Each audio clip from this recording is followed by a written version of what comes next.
del profesor Víctor Villanueva? Bueno, en la dinámica partidaria del país,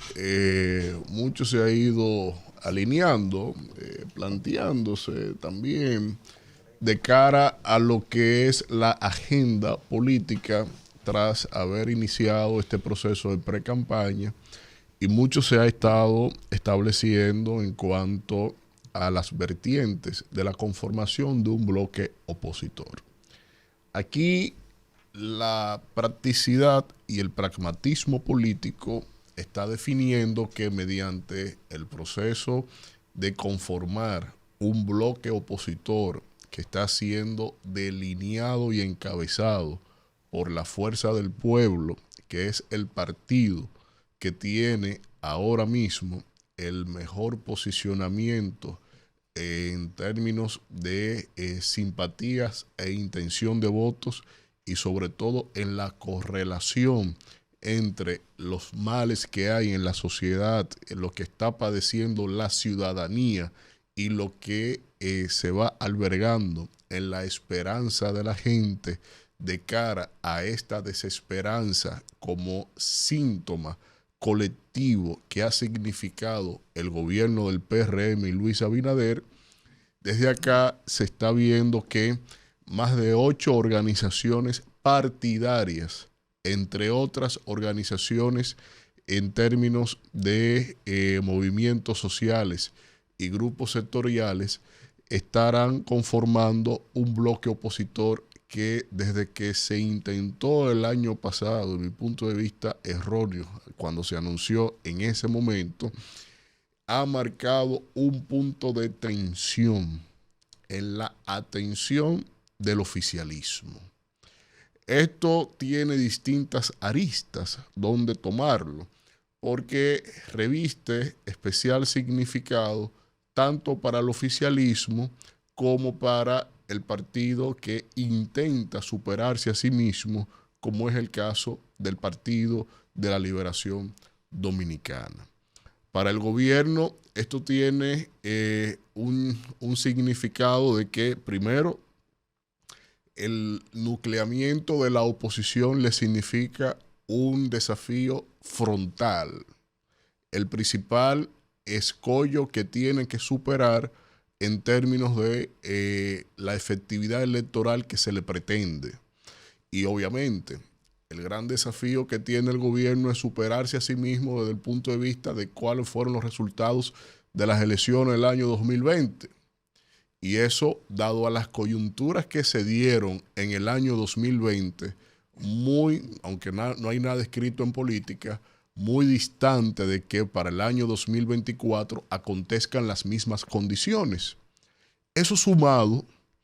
a la realidad de que el partido de gobierno, el propio presidente Luis Abinader, no ha logrado conquistar nuevas mayorías o consolidar la identidad demográfica de sus votantes en términos de lo que ha sido o ha significado su obra de gobierno. Y esto entonces supone que si los dos elementos que le han dado sustento a la razón del triunfo del PRM en el año 2020 no han sido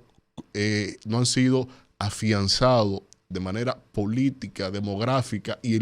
para lo electoral, está claro que el gobierno está derrumbándose en sus bases sociales y que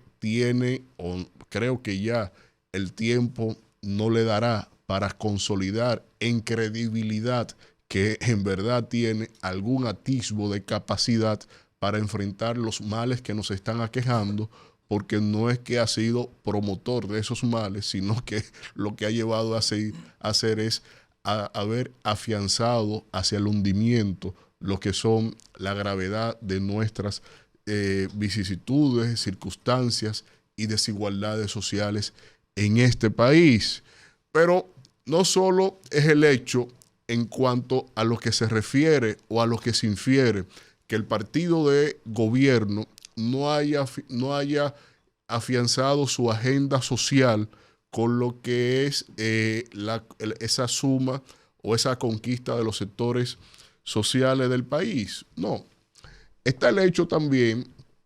de que ha logrado como he dicho en algunos momentos, aunque sí de manera irónica, pero está totalmente medido, ha logrado ser un gran redentor del arrepentimiento de la gente que le ha votado. Y cuando usted evalúa que el proceso electoral presidencial pasado fue las elecciones presidenciales más con una alta tasa de abstención, más alta de las registradas en toda la historia, por la pandemia, por las circunstancias políticas, lo que se puede inferir sobre eso. Pero la realidad es que de un promedio de 70% de participación en elecciones presidenciales, el presidente solo fue electo por la participación de poquito más del 49% de los que estaban aptos para votar. Es decir, que el efecto del universo total de los que estaban aptos para votar en las elecciones presidenciales del 2020, el presidente fue electo con prácticamente, en términos reales, con el poco más del 25% del electorado en las elecciones presidenciales. Tenemos un presidente cuya participación electoral, el 75% votó por otra opción o no votó. El 75%. Y si de esos que le votaron, ya más del 59% dice que jamás volvería a votar por él, creo que tiene una franja bastante difícil que superar en términos electorales. Por eso la importancia estratégica de un bloque opositor. Porque en ese bloque opositor evitaremos desarrollar lo mismo que ha pasado con la oposición en países como Venezuela, que al mantenerse dividida, disgregada,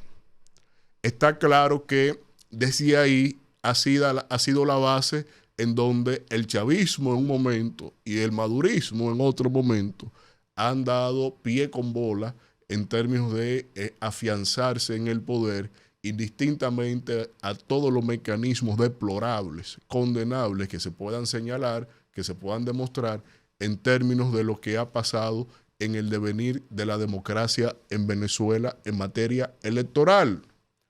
Ahora, aquí en el país, para el Partido de la Liberación Dominicana también eso tiene otro mensaje. Y es el hecho de superar su propio ego, de superar inclusive una lucha rampante intestina que tiene en el Partido de la Liberación Dominicana entre Gonzalo Castillo y Danilo Medina, que han dejado en el medio al candidato Abel, que no ha podido realmente ser Abel porque este pugilato entre Danilo y Gonzalo ha desvirtuado el verdadero rol social electoral que debe tener ese partido. Por eso ni siquiera prende la candidatura. Y es el hecho también de que tienen que definirse, porque desde aquí entonces tú tienes a un partido que adolece de credibilidad pública. Tienes un candidato que debuta sin un planteamiento para lo presidencial o lo económico, social, democrático, que tiene eslogan, pero no propuestas, no planteamientos económicos sociales. No se le entiende cuál es su visión de ideología económica, su concepción democrática, su concepción social. Y si esa es la realidad del Partido de la Liberación Dominicana, que entonces en el pugilato Gonzalo Danilo no le permite definirse en un proceso de alianza para las elecciones del año 2024, tiene dos grandes caminos. Sucumbir en membresía en términos de que los que se vayan hacia la fuerza del pueblo o los que sean atraídos por el tema financiero presupuestario, como ha acontecido con algunos alcaldes para el tema relacionado a las elecciones del 24, claro está que quedará muy poca cosa ahí. Por eso, cuando la fuerza del pueblo retoma las juramentaciones de cuadros, que ya no son, que también implican muchos cuadros, y pónganle ojo a eso, del Partido Revolucionario Moderno, Por eso es que usted ve entonces que figuras como Danilo Díaz ponen a correr la bola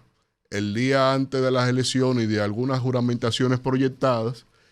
ponen a correr la bola de que hay reuniones para las alianzas. ¿Reuniones en qué? ¿Reuniones con quién? Por eso tanto don Roberto Rosario como Manolo Pichardo les reaccionan en redes, diciendo, no, un momento, ¿reuniones con quién? Porque con esas bolas que ponen a correr, está claro que lo que hacen es mitigar o crear una nebulosa de que no se vayan, que estamos hablando. No. Defínanse ustedes ahí adentro. Ahora, mientras dividida esté la oposición, y por suerte cada vez el peso del PLD tiene menor incidencia en el electorado, por más manifestaciones que hagan, está claro que si siguen en esa tendencia les significará un derrotero aún mayor, que sería la conclusión de lo que inició en octubre del año 2019. Y si no lo asimilan así, pues entonces ya estarán, como dije en un comentario hace un tiempo, de que el PLD está condenado a ser el nuevo PRD de cara a la tosudez de las propias tendencias internas que hayan quedado. Ahora, sobre eso quedará implicado un conjunto de circunstancias y situaciones que en el verdadero sentir de la dominicanidad está los problemas que tiene la gente, la falta de servicios que se le ha negado en los servicios públicos a la gente, las vicisitudes de hambre, de falta de empleo, de inseguridad, de un conjunto de circunstancias que necesita el país, que sean atendidas por la oposición, que sean reclamadas desde la oposición para la gente. Es la construcción de una respuesta social, económica y democrática que necesita fraguarse en el debate para que la gente albergue la esperanza de esta desesperanza que ha significado este desgobierno que tenemos y que nosotros tendríamos que centrarnos netamente en eso. Por eso, hasta la institucionalidad que ha languidecido en esta administración tiene que entrar en el debate. Yo lo que señalo es, y ahí concluyo, es que el proceso de las alianzas del partido Fuerza del Pueblo seguirá en marcha. El presidente Fernández retorna esta semana al país y se retoman las agendas de cara a los pactos que se están firmando, y será una fiesta democrática la firma de estos pactos, de estas alianzas, y desde ya también felicito a mi organización política partidaria que está centrada y está dando y actuando sobre la base y amparado en el sentir colectivo nacional, y por eso seguiremos siendo la fuerza del pueblo.